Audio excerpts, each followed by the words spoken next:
Howdy y'all, and welcome back to Beaker Studios. Join me as I show you how I made this World War II German K5 railway gun in N scale by converting a static model kit into a piece of fully functioning rolling stock. Modeling this iconic weapon is one of my favorite projects that I've ever done. It's an imposing presence in my collection, a unique source of model railroad operations, and a true one-of-a-kind model. And I'm immensely proud to share with you today the story of how I made it. Building it involved a lot of trial and error, creative problem solving, and exhilarating eureka moments. So without further ado, let's dive right in. We'll begin with a bit of the K5's history and my inspiration for creating a model of one. The K5 Eisenbahngeschütz, or railway gun, was made by Krupp in the 1930s to provide mobile heavy artillery for the Wehrmacht. The K5 could fire 255 kilogram explosive shells from a 283mm wide, 21.5 meter long barrel to a range of 64 kilometers, with a rate of fire of 15 shells an hour. The K5 series was one of the most produced railway guns of all time, and excelled in its role of long-range artillery in deployments from the English Channel to the Eastern Front.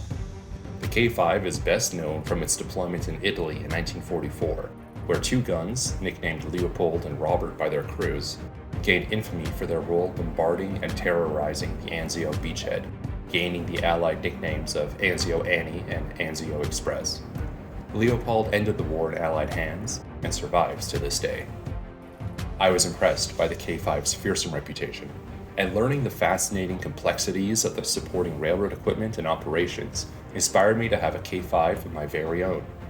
Most models replicate Leopold, thanks to its infamy and survival, but my layout setting is the Baltic front, where the K5 service record isn't well documented, so I chose to go a more proto-freelance route.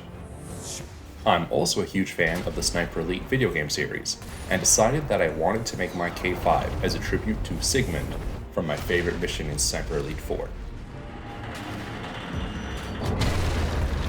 I decided to use the camo pattern for Sniper Elite 4, then, in order to personalize it further, I opted to go with the name Siegfried, your men look like they're about to panic. Never. My men are thoroughly trained. They will not panic until I give the order to panic. To panic! Okay, I decided what I wanted to model, and I just needed the actual model. There's an N-scale K5 already on the market. The Hobby Train K5 comes in a variety of camo patterns and is pretty well detailed. It has some flaws, but AS Modelbahn 2024 makes a 3D printed upgrade kit that helps it look and run better. So why didn't I just get one of those? Well, getting both the gun and the upgrades would cost me almost 400 Canadian dollars. Ouch, that's like taking an 11-inch shell to the wallet. Meanwhile, Dragon's 1/44th scale rendition is one of the most popular, widely available, and affordable K5 models on the market, and only 43 Canadian dollars. Okay, fine, it's technically the wrong scale and has non-working wheels, but for $40, I could make that work. Side note, 1/44th is technically too big for N scale, but I find the scales work together close enough and regularly mix them freely without issue. People will complain theoretically about the scale discrepancy, but no critic has actually detected my 1/44th scale models unprompted. While shopping the Dragon models, I opted for the version of the K5 that includes the metal barrel, which are the boxes with the model pictures rather than the artwork. I soon had the model in my hand and was faced with a wide array of directions this conversion could go in. I decided to plan my project using John Armstrong's Givens and Druthers framework. The Givens are the must-haves, and the Druthers are the nice-to-haves. Let's start with the Givens. My primary goal was to have the K5 serve as a functional piece of rolling stock that can partake in model railroad operations. This includes working rapido couplers, sufficient weight, and ability to take curves. My layout has a 15-inch minimum radius and number 6 turnouts, so the K5 had to comply with those standards. These factors meant that my modeling decisions prioritized mobility and reliability over maintaining rivet counter accuracy. However, my second given was that I wanted to also be as accurate as possible. Quite a few modelers have achieved this conversion by utilizing flat cars or crane chassis in place of the K5's platform wagons. I had initially considered using Bachmann crane chassis as well, but I recognized that I wanted to maintain the prototypical look of the K5 as much as possible. This meant that I would seek to mobilize the existing wagons, rather than outright replacing them. With that sorted, we can move on to my druthers. I deferred to modeling the K5 in travel mode over firing mode, as I'm primarily interested in depicting the transportation of the gun and its supporting elements. However, retaining the ability to elevate the gun into firing mode would be a welcome bonus, as would be the ability to add or remove the generator, which was displaced for transport. I also wanted to try to produce this for less than the price of the Hobby Train K5, otherwise the onus of this project becomes rather moot. I was willing to invest additional money into the project to get parts that help me best achieve my goals, with an aim to spend about $75, or about 40% of the price of the Hobby Train model. I had originally planned on using some spare 3-axle passenger car bogies that I already had in my stash. I determined that in order for 3-axle trucks to comfortably turn on a 15-inch radius, they require a 37mm spacing between mounts. I found that 25-foot ore cars had appropriate truck mount spacing to fit those bogies and match the prototype's length. I got some Atlas ore cars from my local hobby store, but I did not proceed as I ultimately found that the truck's visual difference from the prototype was too distracting and unsatisfying for me. The ore cars did not go to waste though. See my ore car challenge video to see the varied fates of those two cars. I then elected to invest in getting trucks that were a better match. Conveniently, K5's truck pattern is very close to many other contemporary German 3-axle rolling stock. A conversion of this style had already been done by the At Remagen blog, and I was able to follow their guide. See the link in the description. Though I would ultimately deviate from it significantly as I went about this conversion. After doing a general cleanup of the kit's pieces, I then followed the guide directly. To quote, "Starting with the 2 wagon bodies from the kit, remove all the frames from the sole bar down and clean them up. On the underside of the wagon, you should be left with a 14mm wide recess approximately 1mm deep.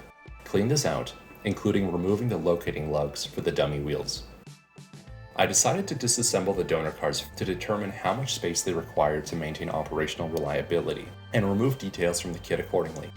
The guide recommends the Roco 02373A. I found 2 of these on eBay and got them, only for it to turn out that the seller only had 1 of them in stock. I couldn't find another for a decent price, so I got a Roco 25117 Selbstständigenwagen, and man, do I highly recommend this one. The 2 wagons have the same trucks, but the latter's chassis is much more conducive for this conversion. We'll circle back to this. I disassembled the donor cars. The tops come off pretty easily with some fiddling around. Then I sawed and hacked bits off to get the chassis to size. I went back and forth test fitting the kit and donor chassis to see what cuts needed to be made, as I didn't want to remove details prematurely. I clipped off all the kit's journals and tried to preserve those big trapezoids on the chassis, but they interfered with the trucks and had to go. I also removed the couplers from the red trucks to make the inner trucks, and needed to remove the end detail of the kit's chassis to make room for the other trucks to pivot. With the chassis cleared up, let's circle back to the donor cars. The guide I was working from recommends 02373A, but the chassis has to be sawed to width and length, the truck mount cut, and shims added to make it sit flush on the K5's chassis. I would recommend 25117, as the chassis is already the perfect width for the Dragon chassis, and the truck mounts sit flush. Regardless, these additions filled the openings in the K5's platforms, and I had to drill them out to restore them.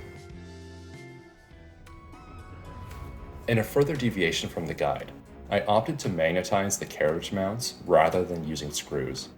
I prepared the gun carriage by drilling out the existing mounts and added 4mm by 1mm rare earth magnets to the flat car and carriage. Flashing forward, I also added a magnet onto the loading platform and to the ammo trolley, so it can be stored on or off the gun. At this point, I highly recommend adding marks to denote which end of the car each piece aligns with. I also magnetized the generator unit for transport mode. The generator is hollow, so I could easily add a floor with magnets. But I had to drill out a hole in the under chassis to receive the lower magnet. This caused some drill damage on the upper surface that I had to clean up with putty and resculpting. If I did this again, I would drill these holes in the truck mounts before attaching them.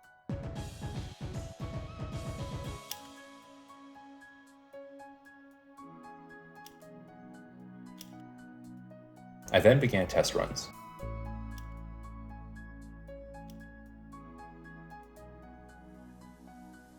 This revealed that the wheels binded on turns and the outer side kept lifting off the rails. I thought it was a weight issue and experimented with weight additions but kept having these problems. It turns out that the ladders coming down from the gun deck were preventing the chassis from achieving their needed rotation, and cutting the bottom few rungs off the ladder fixed the issue. I admit that the guide does specify doing this, but I thought the platforms had enough pivot room on 15-inch radius. I was wrong. Now the guide and I are even. I then assembled the bulk of the gun, and thankfully found that the gun is able to elevate freely and hold position without glue, so I can pose it as I want. The rest of the kit went together as per the instructions. Mostly. I had issues with the generator crane, and I used a spare brake wheel after struggling with the original. The handrails beside the crane were a pain to attach and kept breaking on me. I sculpted a little canvas detail to cover a crime, but the bases are still prone to snapping off. A little extra glue, and I was ready for paint. I primed the sub-assemblies in black, and then base painted with Army Painter Skeleton Bone, which is too pale for German Dunkelgelb, but looks more right in my eyes. I painted the camo pattern with Vallejo Russian uniform, following the scheme of Sigmund. I initially did camo all over, but double-checking the screenshots revealed that the majority of the top deck is solid green, so I repainted it. I then dry brushed the camo with Skeleton Bone. I base coated the metal parts with Vallejo Dark Gray, followed by either oily steel for the worn metal parts, like buffers and trolley tracks, or various browns for the rusty generator exhausts. The trucks were primed in gray and dry brushed with Skeleton Bone, making sure to leave the wheels and couplers free of paint. I used the decals from the Dragon kit. While applying the lettering over the camo was accurate to Sniper Elite, if I were to go for a more historical appearance, I'd leave the spots for the decals a Panzer Gray color, as upon reviewing reference photos, it seems that the lettering was applied to the base color and the camo painted around it. The instructions also omit a decal placement guide, and the painting guide is hard to read, so I used a reference online. The kit's decals had some issues from age, but mostly held together. I used a Pettinghouse set for the name and the Deutsche Reichsbahn lettering on the chassis, but the white lettering turned to a sickly gray color and the film is much too thick and resistant to varnish. Not great, but I'll live with it. I sealed the decals with varnish and applied an oil wash with Abteilung 502 Shadow Brown. I let the oils dry for a week and the K5 is ready to go. I worked on this K5 over a period of 5 months. I estimate that I spent a few dozen actual work hours on it. If I were to do it again with what I've learned and skip the experimentation, it would probably be about 20 hours to build and paint it. In the end, the total cost, with shipping, was $43 for the gun, $30 for Roco 02373A, $28 for Roco 25117, and $5 for the magnets, for 106 Canadian dollars. Without shipping, that's $71 or $50 US. So definitely cheaper than the Hobby Train model, but not a steal. I'm also not seeing individual Roco 25117s on eBay currently, so you'll need to look around a bit. Ultimately, if you just want a running K5, the Hobby Train is probably the way to go, and repaint it if you really want to. If you want a modeling project or to save some cash, get the Dragon and follow my guide.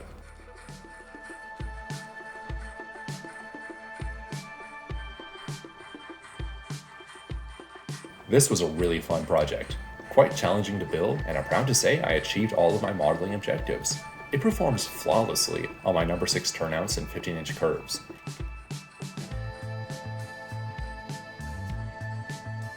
Next steps are to work on the supporting rolling stock, and my ultimate goal is to model a complete K5 transportation train. Wish me luck, and I'll keep you updated. Please remember to like, comment, and subscribe. Thanks for watching.